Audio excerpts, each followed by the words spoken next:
Guys, ito nga pala ang aking Honda Civic SIR body 99 model PTI. Yan. Ito nga pala ang aking bagong project ngayon. Tapos na sa Accord. Ngayon, ito. Inuna natin ng ayos ng makina. Hinayos pa natin. Bumili tayo para sa wiring. Ito, pinalitan natin yan para magandang tingnan. Tapos napalitan natin tayo ng fuel filter. Tapos nagpalit tayo ng air filter na bago. Ito, coolant receiver, nagpalit tayo. Samco hoses, bago yan, nagpalit na tayo. Tapos nag-drain na rin tayo ng coolant ng radiator. Actually, naka-headers na to. Palit na rin tayo yung timing belt.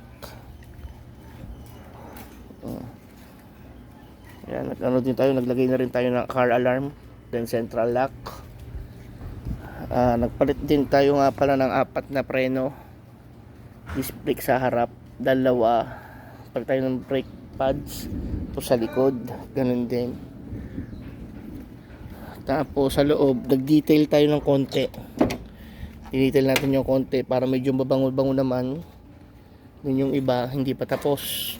Nagpalit din tayo ng Spoon Sports na Thailand copy. Yan. Yan ako mismo bubili yan sa Thailand. Tapos ito yung binili ko sa Japan.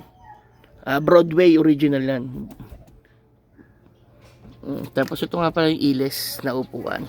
Non-reclinable, 2. Bali, papayos pa natin yung bracket niya para sa Emperor JD Garage. Paayos natin sa aking installer. Tapos kakabitan natin ng 4-point na takata. Kakabitan natin yan. Bali, malapit na yan. Tapos nga pala tayo dito, naglinis tayo ng loob. Binaklas natin yung ibang interior nito kahapon para linisin, tanggalin yung mga alikabok. Tapos ito, susunod natin yung ceiling. Medyo maitim ng konti. Wala nang ganong ginagawa. Yan. Tapos may konting buffing tayong mangyayari.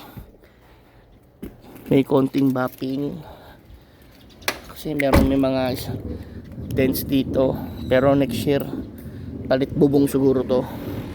May budget na ako. Tapos yan, SIR body, sponsor nga pa Emperor JD Garage to. Ayan, dito kayo bibili ng upuan, legit yan. Upuan natin T37, papapiturahan na lang natin yan kasi mukhang maganda ang forma yan pagka medyo bagong refresh siya. Ayan, Emperor JD nga pala, legit seller ng mga racing seats. Ayan, yan siya, kakamakinis naman siya guys. Bubong lang ang diferensya. Tapos naka J blunt bumper na pala tayo guys. Ganda. Hanggang dito lang yung ating vlog. Follow sa mga iba pang araw na gagawin dito. Ito, bapping natin to. Bapping natin yan para kumintab. Yan. Thank you guys. Salamat. Maraming salamat.